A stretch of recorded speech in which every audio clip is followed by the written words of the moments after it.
You guys, this story is just to let you know that people can be horrible and people can really not care about other people's lives. That's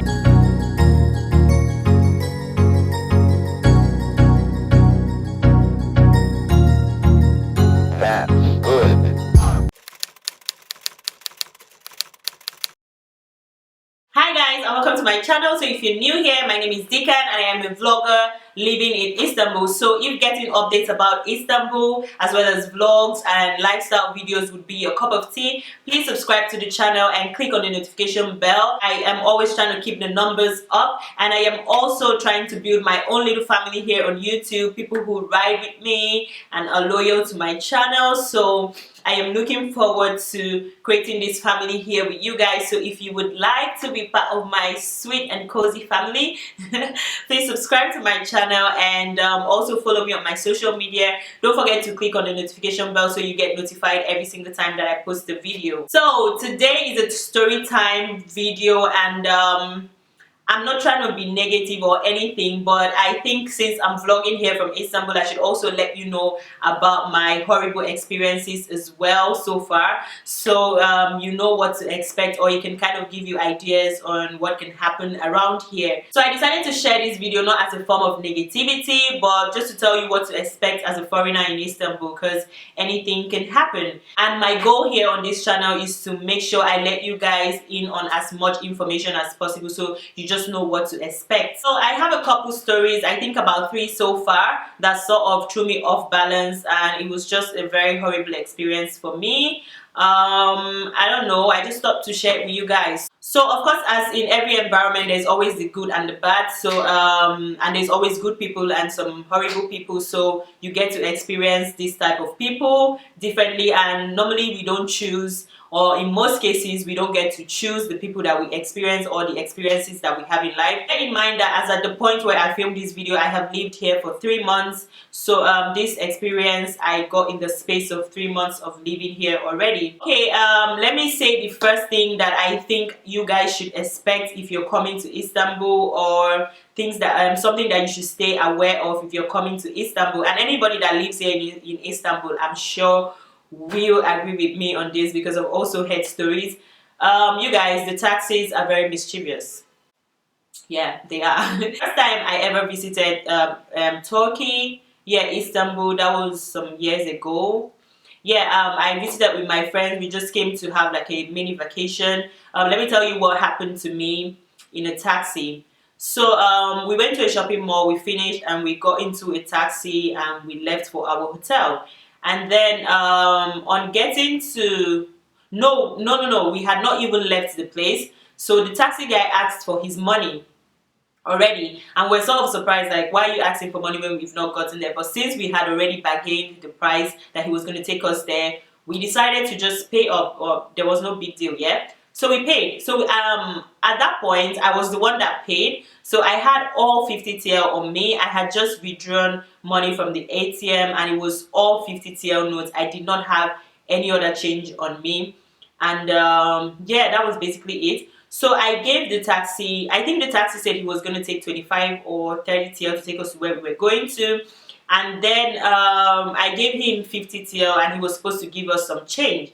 And then, like, as I gave him the 50 TL and we're waiting for the change, the next thing he was still waiting for us to give him more money or something. So I didn't understand what was going on. So I was asking him, okay, the change. The next thing, he brought out 5 TL. And you guys will not believe that this taxi guy claimed that I gave him 5 TL. I was shocked. My friend was shocked as well. And it didn't make sense to me, because I knew that I had no other currency or no lower denomination or higher denomination on me. It was all 50 TL in my purse. So it was so shocking to me. And then the next thing, he was like, he started getting upset, and then I think other taxis around there knew, or they kind of have this pattern of ripping people off and duping people.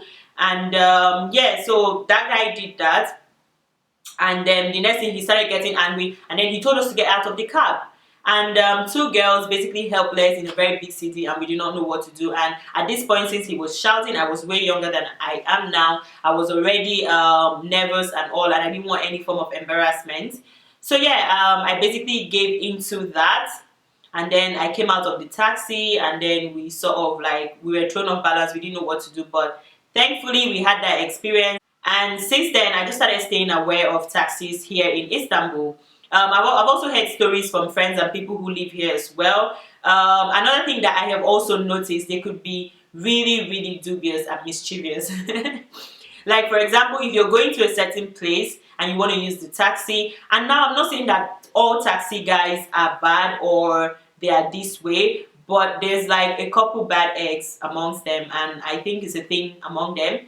If you're going somewhere and you basically give them the address, and probably you're not on Google Map showing them that you know where you're going to, or you probably show them that you don't know where you're going to, they're sort of going to take you around and round and round the whole city, because as you might know or not know, the taxis here are metered, so the further your location is, the more money. So what they do, or what they can do, is that they can take you, instead of just taking you straight to your destination, and if you don't know your way, they can take you round and round the city while your fare increases. And let's say you're just going to go from here to there, they're going to take like 3 extra routes to get there, and then your taxi fare is going to skyrocket and you're going to pay more. So that's something to look out for. It's happened to me a couple times. Some will be straightforward, they'll take me with the right direction or with the shortest distance, but some of them will just take you and turn the whole city, and you just sit there in the taxi getting angry. So yeah, taxi guys in Istanbul are definitely something, or people to look out for and just stay smart with. So make sure you always have your Google Maps if you don't know where you're going to, or make sure you always know your location, or make sure you fall into the hands of the right taxi. I'm gonna move on to my next experience, which this one is very short. I don't know if it's this can be classified as racism or anything, I don't know.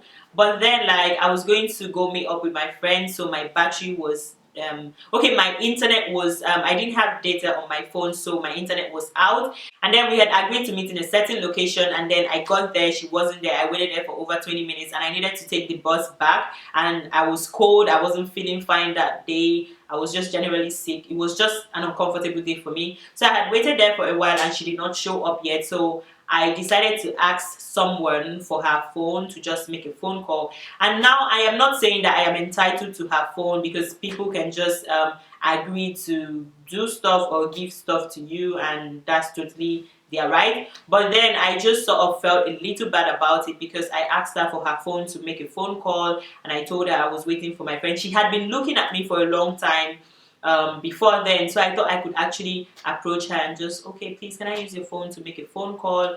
And I get that phones are very personal and all, and maybe she didn't know what to expect. Actually, I don't really know how to feel about this experience, but I don't feel as bad.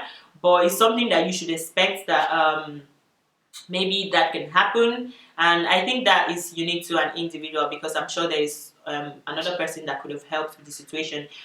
She just blatantly told me, no, I'm not giving you my phone. And at first I thought she did not understand what I was talking about. So I'm like, oh, I'm waiting for my friend. I tried to use the basic Turkish that I had, which she understood. She was like, yeah, I understand you, but apparently she knew a bit of English. And then she was like, oh, I don't want to give you my phone. I'm like, okay, no problem. But I just sort of, I don't know, maybe I don't know how to deal with no's. So yeah, I was just like, oh, okay, no problem, thank you. Okay, all right. So now my final, and in my opinion, most horrible experience I've ever had here. Maybe not in my life, but it's close to one of the most horrible experiences I've ever had in my life. So when I first got here, I caught a flu because the weather was cold. I was going through all this stress and everything. So I sort of caught a flu. So I decided to go to a pharmacy just downstairs my building, because there's a couple downstairs if I go down. So I decided to go to one of the pharmacies to pick up this flu medicine. There's this flu medicine. It's like a powdered form, and then you put it in hot water and drink. It's called Tyler Hot. If I find a picture, I'll put it on the screen. So yeah, I decided to go pick that up because that's something I'm used to taking in when I was in Cyprus. I take it for flu. I got to the pharmacy, I asked for Tylenol. So I had already gotten there's one for night and day. So the one for the day is quite mild because it sort of has paracetamol and some kind of things. I think it makes you a bit drowsy, but not extremely. So the one for the day is very limited in making you drowsy, and the one for the night actually helps you sleep better, like have better sleep. So yeah, I had the one for the daytime and I wanted to go get the one for the nighttime. So I went downstairs to ask for the one for the nighttime. So I noticed they had just the one for the daytime and they had just one pack of the one for nighttime. You guys, this story is just to let you know that people can be horrible and people can really not care about other people's lives. So I asked for the one for the nighttime and then they had just one. So the guy picked it up from the shelf and decided to give it to me. And then I noticed he went to ask the other guy at the pharmacy, I think the owner of the pharmacy or something. And then the guy was like, okay, that he should sell it to me and all that. And then I kept on hearing him say that yabancı, like yabancı in Turkish means like a foreigner, a visitor. So I think he was trying to tell him that I am a visitor or I am a foreigner, so there is not much of an issue or something. So he asked that the drug should be sold to me. So when I was trying to pay for the drug, this other guy at the counter that was picking out the drug for me, let me explain this scenario well. So there were 3 guys in the counter. One I presume was the owner because I saw the way they went to him to talk. Then there was this other guy at the cashier, like at the cashier thingy, yeah. And then there's this other guy that was picking out the drug and giving it to me. So the guy that picked the drug went to meet the owner of the pharmacy, I presume, to ask if it's okay to sell the drug to me, and the guy said yes, that I was a foreigner, yabancı. So yeah.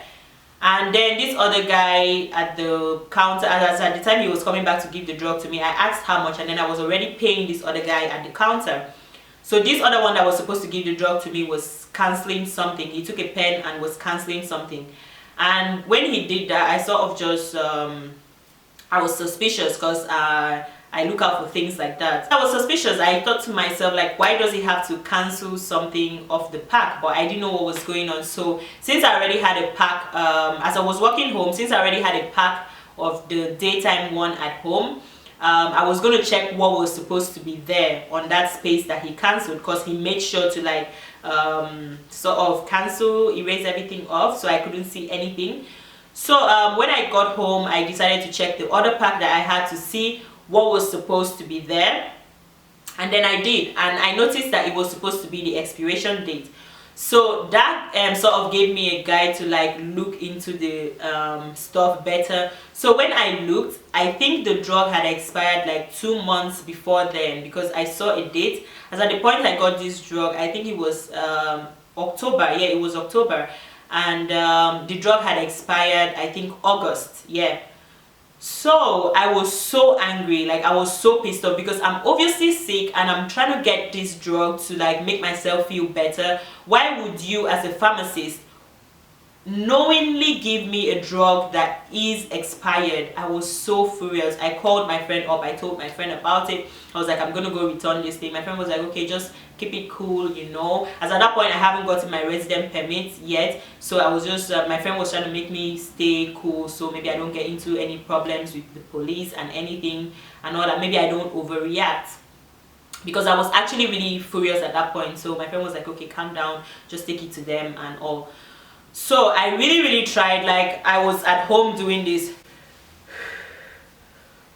because I actually legit felt like they wanted to kill me, because you as a pharmacist should know. It was just like, I just really felt bad. I felt worthless. I felt like my life was not valid. I felt like they thought since I was a foreigner here, I was not supposed to be of value, you know. So I was just overall angry. But I just went down and I showed it to him. The one that gave me the drug could speak a bit of English, so I showed it to him. I was like, why would you give me expired drug? So when I was walking in, I think they already knew that I was coming to return the drug. They knew I had found them out. The guy was just quiet. He didn't say anything. I could see the remorse on the face of the guy that had asked the owner of the pharmacy if he should give me the drug, and the guy said yes. I could see the remorse on his face. I could see that he really felt bad about what he did.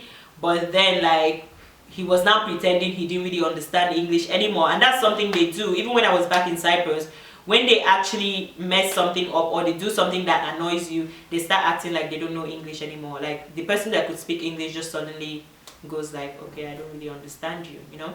So that experience was just so horrible for me, because I just felt like I just felt a little bit not welcomed around here. I'm already trying to settle in this environment, so don't throw me off balance, okay? So yeah, that was just how I felt about the situation. This story time is not for the purpose of putting out negativity out there. It's just a way of letting you guys know that as in every other environment, there's like mischievous and treacherous people. So you need to stay careful. So these are things to look out for. Let's say I did not come to confirm the date, or let's say I did not have the other pack that guided me to check the date properly. That means I would have taken an expired drug, because I was obviously going to trust them because I got it from the pharmacy. So yeah, that was so ghetto to me. Anyways, that's it for me. That's it for my horrible experiences and the story time. Thank you so much for watching. Please do subscribe to the channel. More videos coming your way. And like I said, you guys finna be my own family over here, and I'm about to be, or I am, your favorite Istanbul vlogger. So hit that subscribe button, and I will see you in my next video. Mwah!